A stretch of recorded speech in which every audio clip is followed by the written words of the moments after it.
নমস্কার বন্ধুরা, বাংলা খবর ফেসবুক পেজে আপনাদের সকলকেই স্বাগত। বন্ধুরা, রাজ্যের মহিলাদের জন্য রয়েছে দুর্দান্ত এক সুখবর।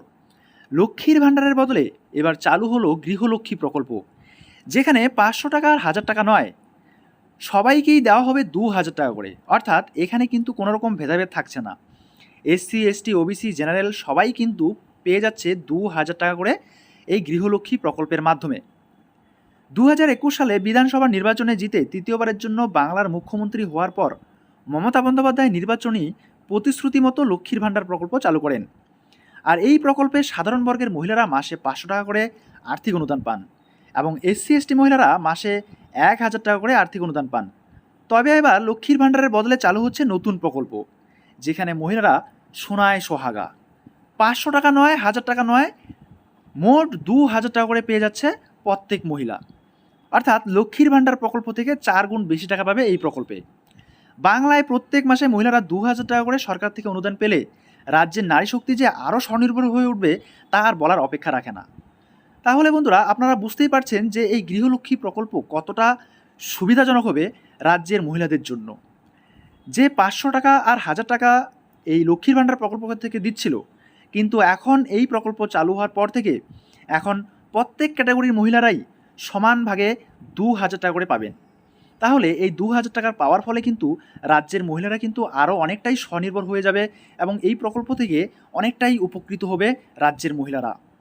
তাহলে কিভাবে এখান থেকে সুবিধা নিতে পারবেন, কিভাবে আবেদন করতে হবে, সমস্ত বিস্তারিত জানিয়ে দিব আজকের এই ভিডিওর মাধ্যমে।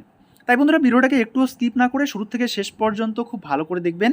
আর যে সকল বন্ধুরা এই বাংলা খবর ফেসবুক পেজটিতে নতুন এসেছেন, অবশ্যই পেজটিকে ফলো করে রাখবেন পরবর্তী এই ধরনের প্রয়োজনীয় এবং অতি গুরুত্বপূর্ণ স্কিমের আপডেটগুলো সময় সময় সবার আগে পাওয়ার জন্য। তো বন্ধুরা, চলুন দেরি না করে শুরু করা যাক আজকের বিষয়। কর্ণাটক বিধানসভা নির্বাচনে পশ্চিমবঙ্গে লক্ষ্মীর ভাণ্ডার প্রকল্পের অনুকরণে কংগ্রেস তাদের ইস্তেহারে গৃহলক্ষ্মী যোজনার কথা ঘোষণা করেছিল। তারা জানিয়েছিল, কংগ্রেস রাজ্য ক্ষমতায় এলে প্রত্যেক মাসে পরিবারের সবচেয়ে বড় মহিলা বা গৃহকর্ত্রীকে 2000 টাকা করে আর্থিক অনুদান দেওয়া হবে। বিধানসভা নির্বাচনে কর্ণাটকে জিতেছিল কংগ্রেস এবং মন্ত্রিসভায় প্রথম বৈঠকে গৃহলক্ষ্মী যোজনা শুরু করার নির্দেশও দেওয়া হয়েছে। অর্থাৎ প্রত্যেক মহিলা এবার গৃহলক্ষ্মী যোজনায় মাসিক 2000 টাকা করে ব্যাংকে পাবেন। পশ্চিমবঙ্গের মহিলাদের কবে থেকে দেওয়া হবে কি জানালো কংগ্রেস সরকার, আসুন জেনে নেওয়া যাক। তাহলে কারা কারা পাবে এই গৃহলক্ষ্মী যোজনার 2000 টাকা? কর্ণাটকের স্থায়ী বাসিন্দারা। বিপিএল রেশন কার্ডের পাশাপাশি এপিএল ও অন্তর্দয় যোজনার রেশন কার্ড থাকলেও এই প্রকল্পের সুবিধা পাওয়া যাবে। একমাত্র পরিবারের গৃহকর্ত্রী বা বয়স্ক মহিলারা প্রত্যেক মাসে 2000 টাকা করে পাবেন। একটি পরিবার থেকে একজন মহিলা এই প্রকল্পের সুবিধা পাবে। কোনো মহিলা সরকারি চাকরি করলে বা আয়কর দিলে এই প্রকল্পের সুবিধা পাবেন না। তাহলে কিভাবে আবেদন করবেন? রেশন কার্ড, আধার কার্ড, ব্যাঙ্ক অ্যাকাউন্টের ডিটেলস, আধার লিঙ্ক, ফোন নম্বর, এই সমস্ত নথিপত্র নিয়ে নিকটবর্তী সরকারি পরিষেবা কেন্দ্রে গিয়ে গৃহলক্ষ্মী যোজনার নাম তোলা যাবে। পাশাপাশি অনলাইনেও নাম নথিভুক্ত করাতে পারবেন কর্ণাটকের সরকার অর্থাৎ karnataka.gov.in এই অফিসিয়াল ওয়েবসাইটে গিয়ে। কর্ণাটকে গৃহলক্ষ্মী যোজনার ফলে রাজ্যের প্রায় 1,11,00,000 মহিলা উপকৃত হতে চলেছেন। তাহলে প্রশ্ন হচ্ছে, পশ্চিমবঙ্গে মহিলাদের কবে থেকে টাকা দেওয়া হবে? এই বিষয় নিয়ে কি জানিয়েছেন কংগ্রেস সরকার?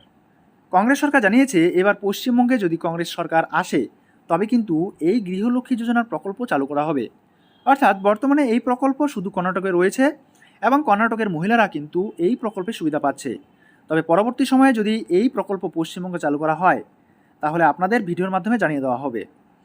তো বন্ধুরা, আপনারা বুঝতেই পারছেন, মহিলাদেরকে স্বনির্ভর করার জন্য রাজ্যের মুখ্যমন্ত্রী একের পর এক নতুন নতুন প্রকল্পের সূচনা করছেন। কোনো রাজ্যে 500 টাকা, 1000 টাকা, আবার কোনো রাজ্যে 2000 টাকা করে দেওয়ার ঘোষণা করছে। তাহলে বন্ধুরা, আপনারা বুঝতেই পারছেন কী কারণে এই প্রকল্পগুলো চালু করা হচ্ছে। যেখানে দিন দিন বেকারত্বের সংখ্যা বাড়ছে, যেখানে কর্মসংস্থান নেই, কোনো রকম নতুন রিক্রুটমেন্ট নেই, আবার যেখানে শ্রমিকদের জন্য কোনো রকম সুযোগ সুবিধা হচ্ছে না এবং সরকারি কর্মচারীদের ডিএ বন্ধ করে রাখা হয়েছে, এবং অন্যদিকে আমরা যদি দেখি তাহলে সরকারি চাকরিজীবীদের দিনের পর দিন বেতন বাড়াচ্ছে এবং বিধায়কদের 40,000 টাকা পর্যন্ত বেতন বাড়িয়ে দিয়েছে। আর অপরদিকে প্রকল্পের নামে বিভিন্নভাবে ভোট ব্যাংক চালানো হচ্ছে লোকসভার আগে। তো বন্ধুরা, এই বিষয়ে আপনাদের কী মতামত অবশ্যই কমেন্ট বক্সে কমেন্ট করে জানাতে ভুলবেন না। এবং এই প্রকল্পগুলো থেকে সাধারণ নাগরিকরা কতটা সুবিধা পাচ্ছে বা কতটা উপকৃত হচ্ছে রাজ্যের জনসাধারণ, অবশ্যই এই ভিডিওর কমেন্ট বক্সে কমেন্ট করে জানাতে ভুলবেন না।